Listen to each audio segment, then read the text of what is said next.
Hello and welcome back to the John Schofield Trust podcast, a space for early career, aspiring and working journalists to get advice and insights into the industry. I'm your host, Bethany Lee, and today I'm joined by two very special guests. One is a senior producer at Sky News, co-founder of Safely Held Spaces, a psychotherapist, a mentor of the John Schofield Trust, and co-organiser of the Media Strong Symposium. It's James Scurry. Hi, James. Thanks, Bethany. How are you doing? Good, yeah, very good. And we have another person here with us today, who is a global investigations editor at DeSmog, a non-profit climate news service, a freelance journalist who has worked for the likes of Reuters and the Financial Times, and co-host of the podcast What is Collective Healing? It's Matthew Green. Hi, Matthew. Hello. So, very happy to have you both in the studio because we're talking about trauma-informed journalism today, and these are two people who are not only very knowledgeable on this subject, but very passionate. It's something that James runs training programs on, and I was lucky enough to be part of a pilot of one of them recently, and it truly changed the way that I see journalism, and I'm not just saying that for the podcast, so I'm hoping that it will have a similar effect on our listeners. Let's dive right in and basically answer the question straight off the bat: what is trauma-informed journalism? Or even we could start with what is trauma.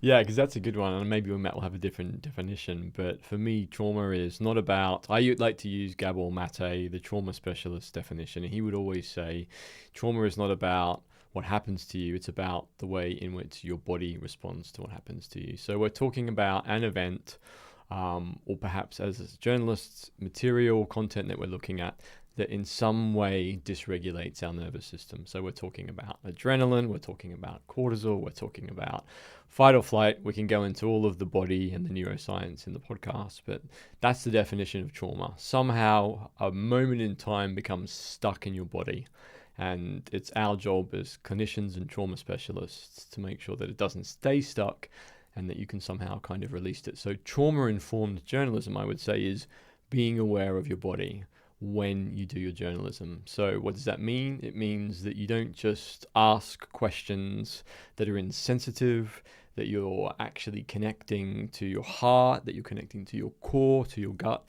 This all kind of sounds a bit woo-woo, but there's some really powerful, strong neuroscience or even just science behind the idea that without empathic resonance with the people that we talk to and write about, we only really get the kind of thin veneer, the kind of very top of the story. So for me, sinking into the body and feeling our emotions is not just a nice to have, it's an essential part of the craft of journalism. So that is what trauma-informed journalism is, at least from my perspective. And of course, I'm sure Matt will have other ideas and he'll be able to elaborate it, given that he is an incredible trauma specialist as well. Yeah, is there anything that's immediately coming to mind that you want to add in there?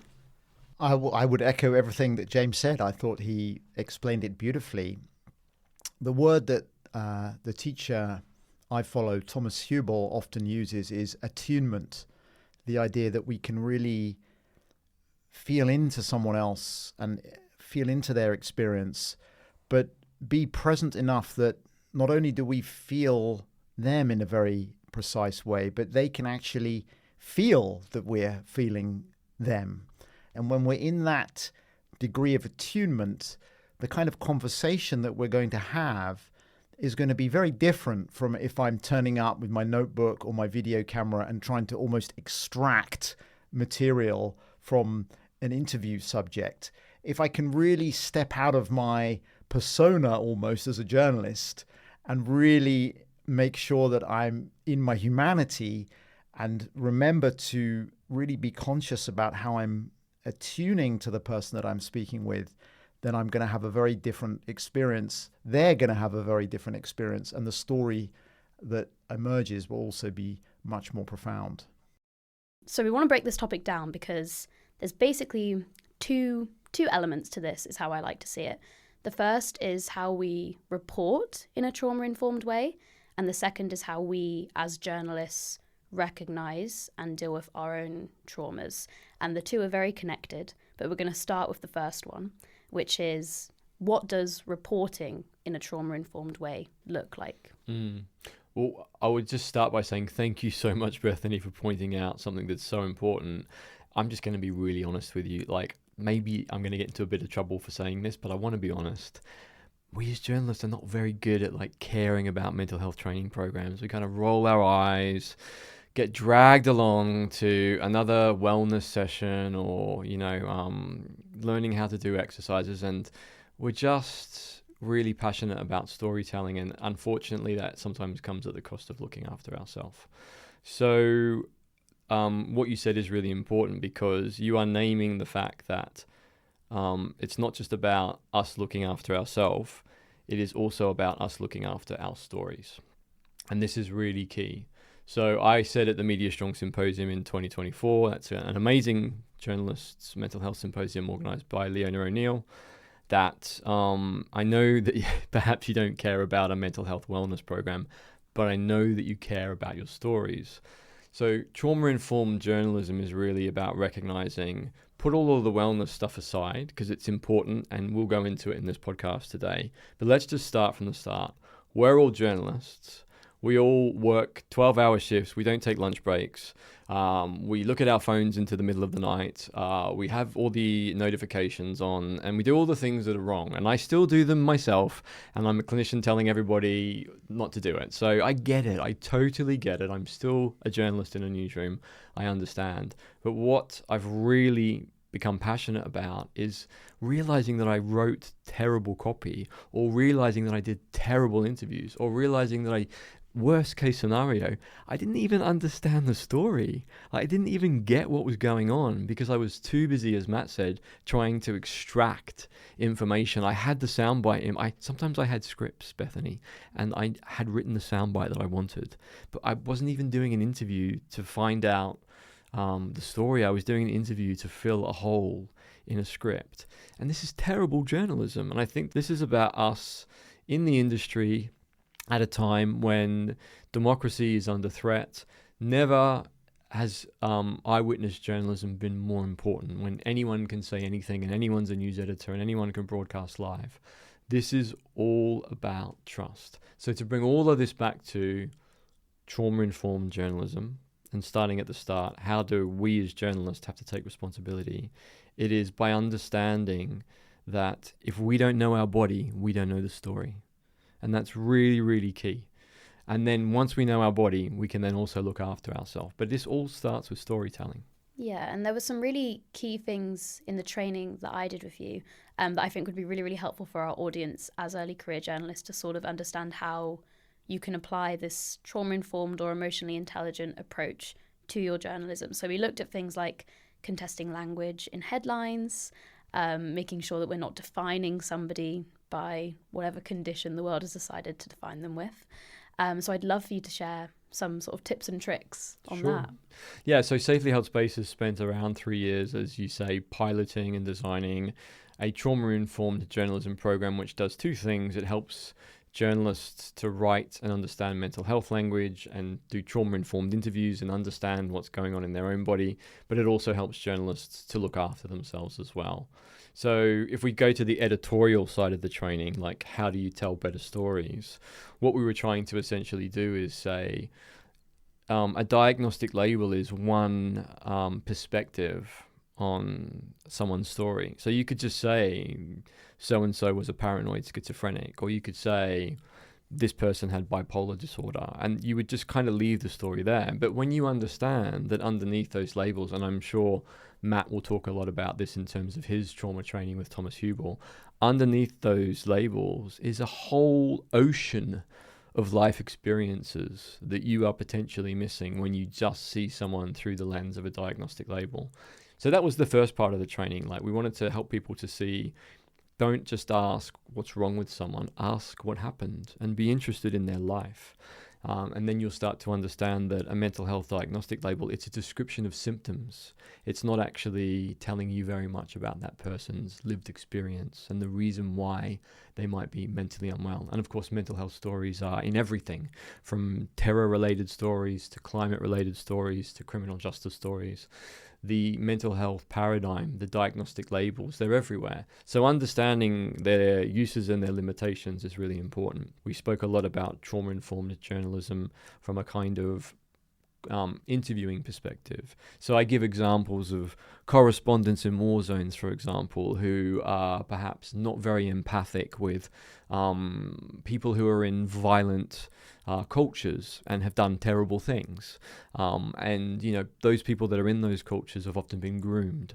And so one of my friends, a fantastic criminal justice specialist called Dr. Baz Dreisinger, always says that before these people were offenders, they were victims. And this binary that we create between victim and offender is false, because you have to understand that a 12-year-old or a 15-year-old or even an 18-year-old that's doing horrific things really perhaps never got a chance, really perhaps never was in a culture where all of that violence, those terrible ways of behaving and the trauma was never not part of their story. So she says, often when we talk about these types of people, when we talk about rehabilitation, it's a kind of misnomer because they were never habilitated in the first place, let alone rehabilitated.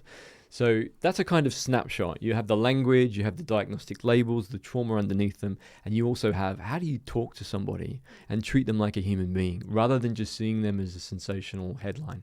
I think the main message is to humanize everybody in the story. And I think it can be quite difficult because, as you said, these sort of mental health labels are everywhere. And they also very much fit the narratives that we're often think that journalism is supposed to fit, if that makes sense. Journalism is storytelling. And in storytelling, there is traditionally like the person who's done the bad thing and the person who is the victim of the bad thing. And obviously, when we start looking through this lens, we realise that it's much more complex than that. And that's something that we all have to challenge in ourselves to make sure that we're reporting in a more accurate way. And then you also have the external pressures. I want to bring you in here, Matthew, because you wrote a piece recently about this. The idea that modern pressures in journalism mean often this more trauma-informed approach gets pushed to the side because we have deadlines to meet and there's pressure to get views and there's digital advertising and the corporate side that everybody is now more consumed with than ever. What do you believe are the biggest barriers right now in the modern journalism world to achieving that more trauma-informed approach? It's a very good question. And as I'm listening to you outlining those pressures, it reminds me of the observation that Thomas Hubel often makes in our training on integrating individual, intergenerational, and collective trauma. Trauma is always arising in a context of not enough time, not enough space, not enough resources, not enough safety. Implicit in trauma is this scarcity. And so if you're coming from a kind of scarcity consciousness in the newsroom, which can show up in all kinds of different dimensions of experience. You mentioned deadline pressure, of course. There may be a kind of underlying fear about your job security. There's the pressure to always produce more and better. You're already in a quite a traumatizing environment, actually. And I think the challenge then is to recognize that and to really be mindful of how we are engaging with people. And James has spoken a little bit about interviewing or writing about perpetrators, as I heard it. I'm also thinking about survivors of trauma. My mind is going back to the time I spent writing a book about British military veterans and their families and their struggles to find effective treatments for the psychological injuries they'd suffered as a result of war. And this book was written over a decade ago, and there wasn't a huge amount of talk of trauma-informed journalism then, or very much in the way of resources to help somebody like me take a trauma-informed approach. And there's probably a few things I would have done differently now with the knowledge I have. But with that said, I do think that really taking care to recognize that for many people, speaking to a journalist could be a once-in-a-lifetime event. And they may have all kinds of assumptions about how you work or what the story's going to do for them, which may not necessarily align with your own experience. And taking care to really handhold the person that you're interviewing, to really be very transparent about what the process is, how it works, to have agreements in place, perhaps think about checking in with them after the interview, maybe a week later. One of the things we speak about in our podcast, What is Collective Healing, is a vulnerability hangover, because often somebody may really want to tell you their story and be very graphic and actually share a lot. And having the space that you create as an attuned listener can really draw out material and experiences from people that they may never have told anyone, actually. And that puts you as the listener in a very delicate position, because you're now the steward and the guardian of that story.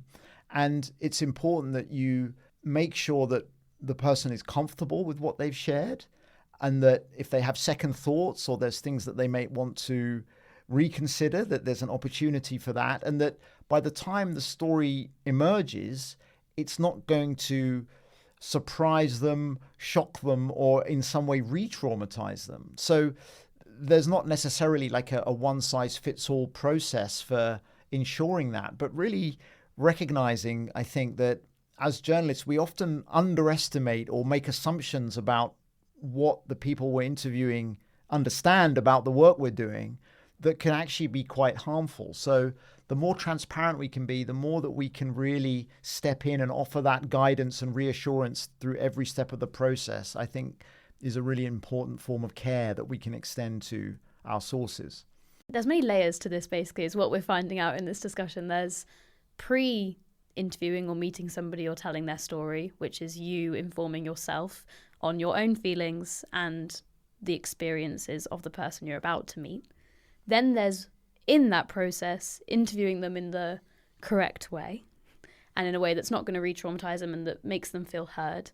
And then there's reporting on that story, and then also the aftercare that you just mentioned as well. So it's a lot. What would your advice be to early career journalists and journalists in general who are really wanting to take this all on board, but might be sat there listening and thinking, wow, I don't know if I've got the capacity or the time to do all of those things? So I'm going to give you some sort of advice that some of my psychotherapy trainers and supervisors have given me over the years.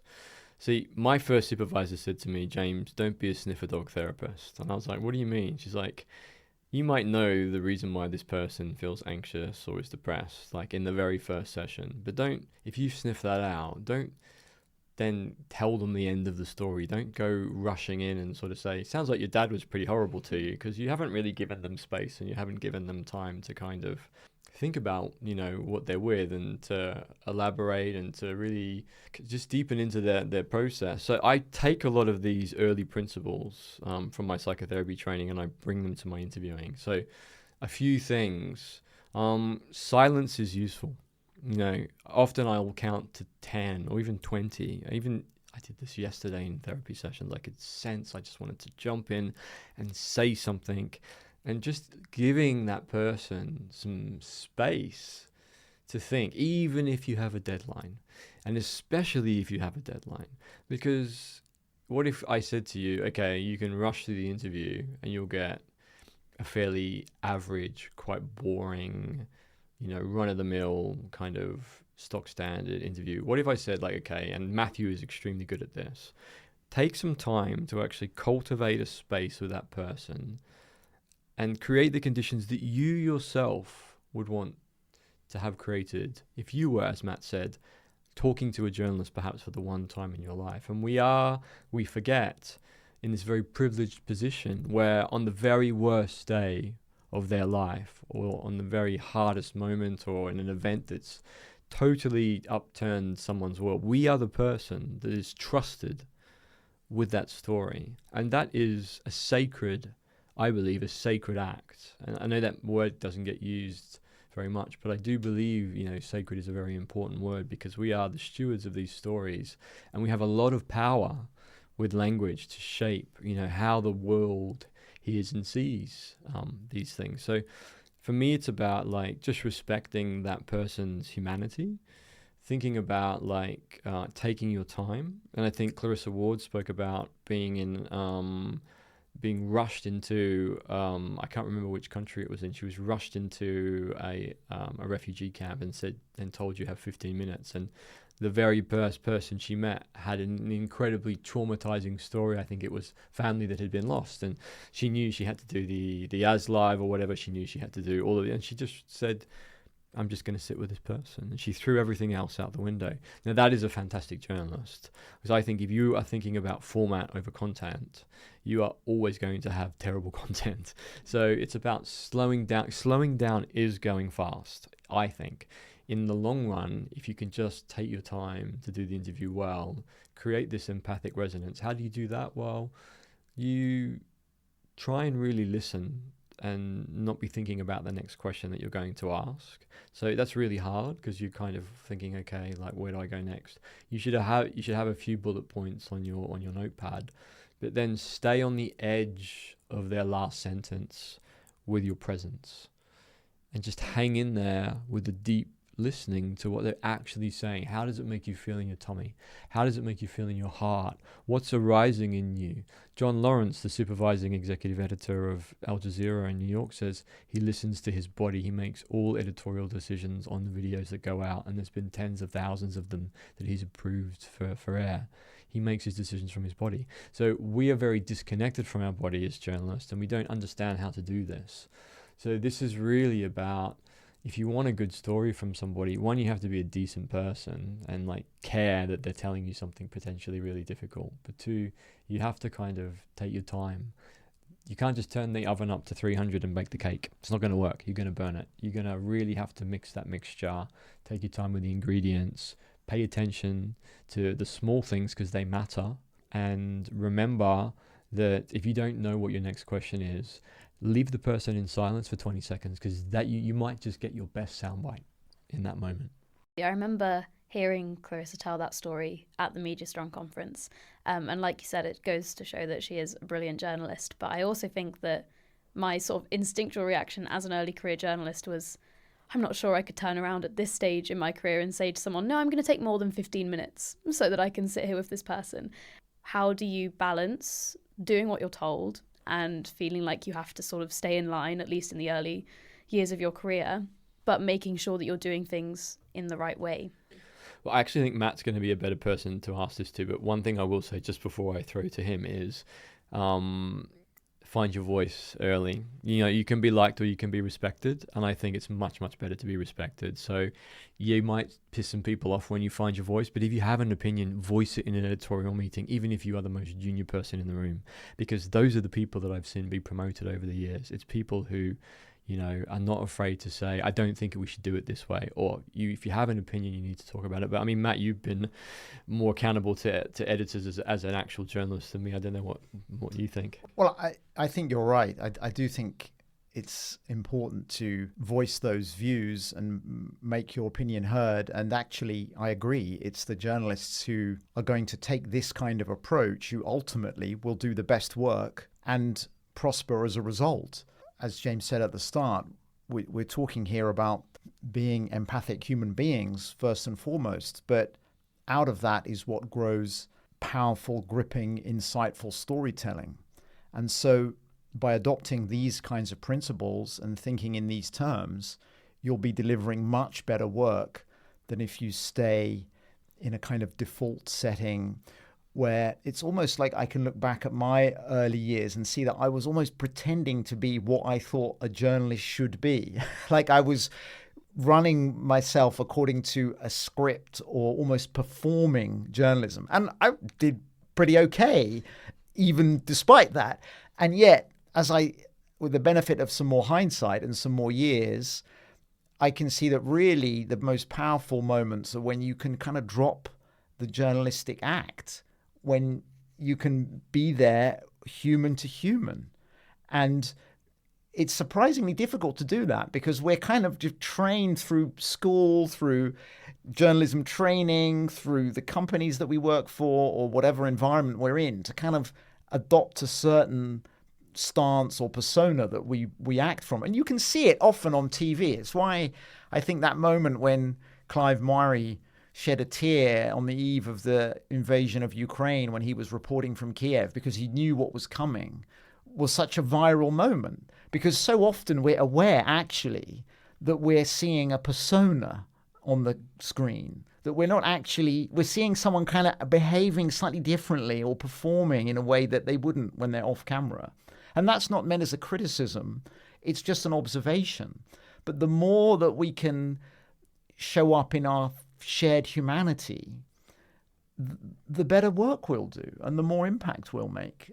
Yeah, I 100% agree. I wanted to pick up as well on what you said about the Clive Murray clip that went viral, because I think we're seeing this more and more now, where clips where journalists sort of, like you said, sort of lose that persona a little bit and show emotion, they always seem to go viral or get a lot of attention, almost become stories in themselves, and then suddenly the story is Clive Murray sheds a tear on da-da-da-da-da.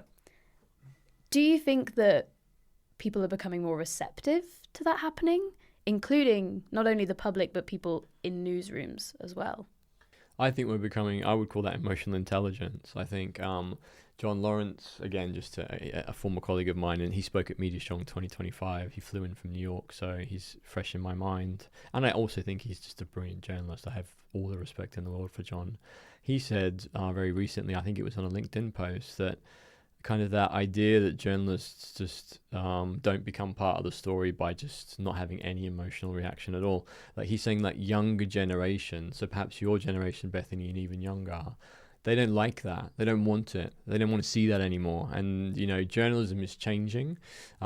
Even who's ending up on camera is changing. So, for example, at Sky News, where I work, some of the most viewed videos are young digital video journalists who are, you know, would traditionally have been seen as being given a go on the kind of less prestigious, perhaps, part of the channel. But we're starting to slowly realize that the prestigious parts of the channel are not necessarily being viewed as much as they once were. So I think, based on what John said, that this is not even, as you say, a nice to have. We're at a sea change moment where people want to see human beings being human beings. And if you're standing in a war zone and you're hearing something really horrific, just being a robot and not tapping into or allowing yourself to have some vulnerability. And there's a limit and there's a balance there. We can't be crying and in floods of tears because then it's distracting. But I think there's a, you know, for me as a psychotherapist, I take this back to the therapy room once again. Often a tear will roll down my face when somebody's telling me about the death of their children, or someone's talking about being sexually abused, or somebody's telling me about any number of the horrific things that human beings are capable of doing to one another that lands a person in a therapy room. And I can't help it. I can't help but be affected. And what I see time and time again is that when people have their pain witnessed by another and that person is affected, that is the single most healing thing. That's what we want. We want somebody to care that we've suffered. And I think that's the reason why people are looking for that again and again in those viral clips. It's like, look, a journalist cares. They do care. And often, you know, perhaps we're seen as slightly uncaring because we are disconnected and we are out there doing this day after day after day. And as, you know, Matt has said, this is not a criticism. We're not criticizing the way news is done. This is an opportunity for all of us to be more emotionally intelligent and to kind of re-establish ourselves and to gain some of the trust that I think perhaps has been lost.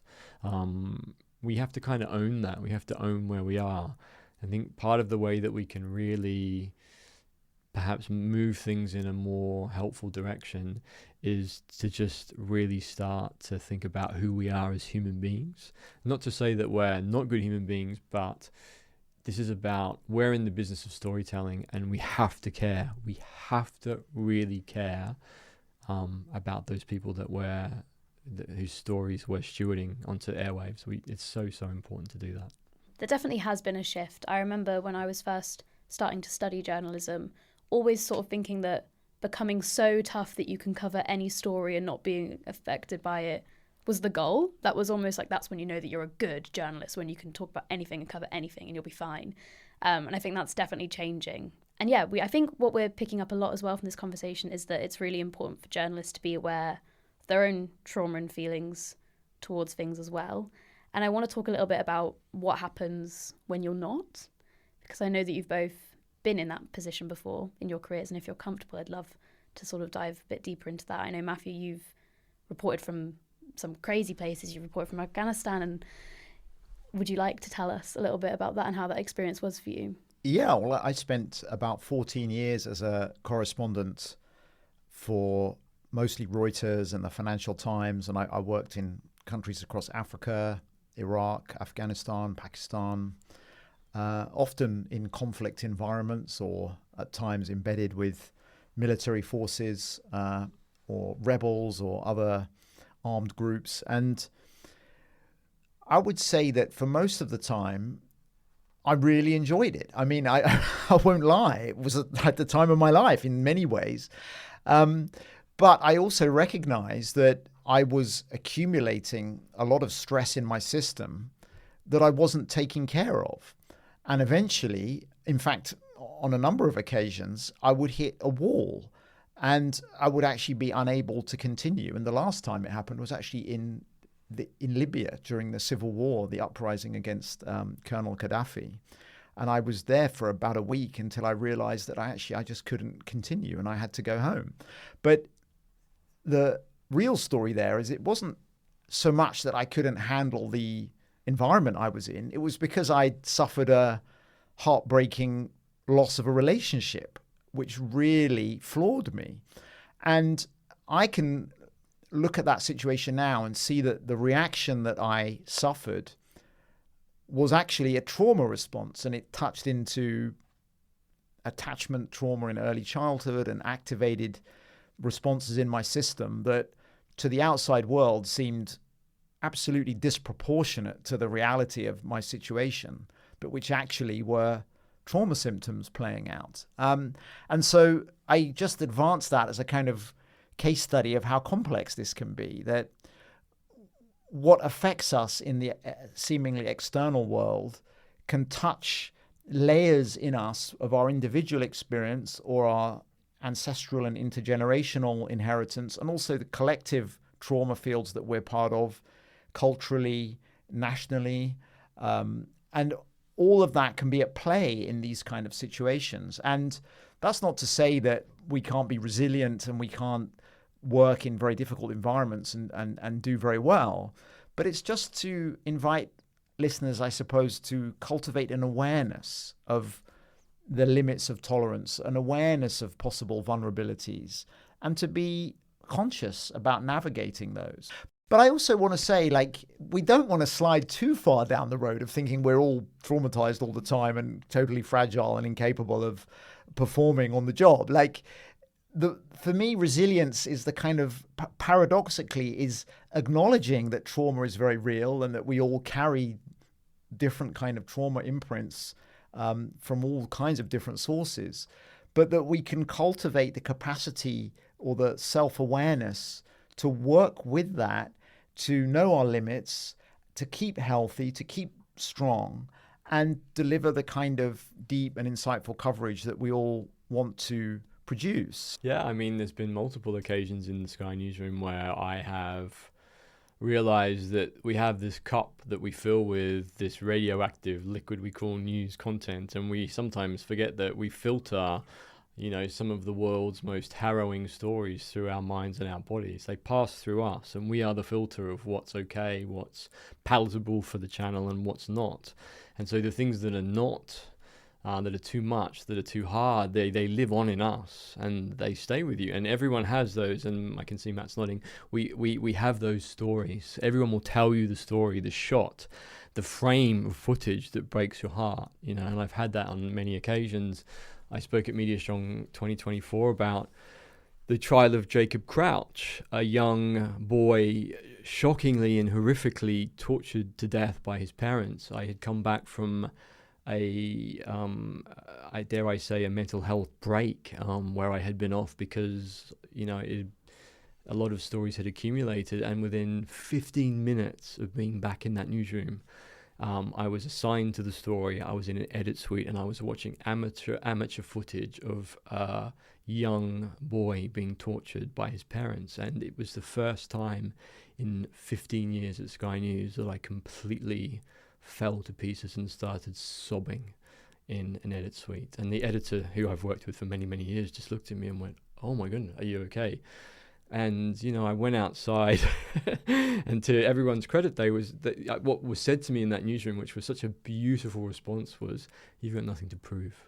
We know that you can do hard stories, And, to talk to Matt's point about, without going into too much detail, I do have a childhood trauma history myself. And so I saw something in that little boy that I recognized in my own pain. And in that moment, I was with him, seeing the betrayal, the egregious betrayal of a powerless human being, And so there were so many other, and someone else picked that story up. And of course, they were able to do it because they weren't where I was. They weren't open after a holiday and feeling, and of course I'm a therapist as well, so it's my job to really feel. And I was in the wrong setting. I had like therapist setting on, and that other journalist was able to pick the story up and do it and do the story. What I should say is that because I had such a good response from my colleagues and staff who did not shame me and who took me aside and just took me off the story and let me just have an easy one that day. That was 2 weeks before Lucy Letby's trial. And of course, we all were there. We all saw how hard and how unbelievably horrifying the details of Lucy Letby's trial were. I was able to do that story. Very similar story about, the deaths of children, but it didn't have the same kind of echoes of my own childhood trauma. And so, again, this is not about us. It's not about some journalists just not being okay to do a certain type of story. We need to be more nuanced than that. And we need to also recognize that actually what happened to me and the way I responded, I think is the sign of a good journalist. It is the sign of a journalist who knows how to feel and knows how to name when things are a little bit too close to home. And we should never, never, never penalize someone for that by saying, don't put him on that story. He bawled his eyes out last time. Quite the opposite, in fact. It's like he's got a resonance with that story. Let's just see, are you okay? Can you do it? Do you feel all right? If you want to do it, it's yours. And I think that applies to foreign correspondents being sent into the field. Anyone who names that they feel traumatized and want to work with their trauma is being emotionally intelligent. They are being a good journalist, and we should never penalize them for that. Absolutely.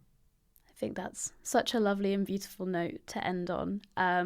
Just quickly before we do finish, I'm going to get you both, because this is an early careers podcast. What would both of yours, number one, piece of advice be surrounding mental health and journalism be to early career or any journalist? It's really important to find in the newsroom, find 2 or 3 people that you could take into an edit suite, a corner, a place, and vent. When stuff goes wrong, vent there and then. I've dragged people into edit suites and said, I'm just really sorry. This person, and why, and how could this be? Because I've seen what happens when all of this kind of explodes and when we don't let it out. So I think, and this perhaps points to some of the work that Media Strong's doing at the moment, which is thinking about peer support networks where we talk to one another. I personally think journalists don't really like talking to psychotherapists and psychologists because it's hard to understand what we do, right? Find your allies in the newsroom, 2 or 3 people, maybe someone who's in a similar position to you, and maybe someone who's maybe in a more senior position, who's got your back, and then use those relationships to process difficult things when they happen. Don't just sit on things, because it's the stuff that you sit on and bury that then comes back up to the surface. I was going to say build community, very similar response. And that community can be people in your newsroom or news organization. Finding ways to build community within the newsroom and beyond the newsroom, whatever your working environment, I think is the most protective factor that any of us can establish for ourselves. Amazing. Thank you both so much for those insights and that advice. I think there's a lot there for people to take away. So thank you so much for joining me. Thank you. Thank you, Bethany, for having us. Thank you. Thank you for tuning in to the John Schofield Trust podcast. For more episodes, make sure to follow us. Or if you want to know more about the Trust, head to www.johnscofieldtrust.org.uk and follow us on Instagram at John Schofield Trust. See you next time.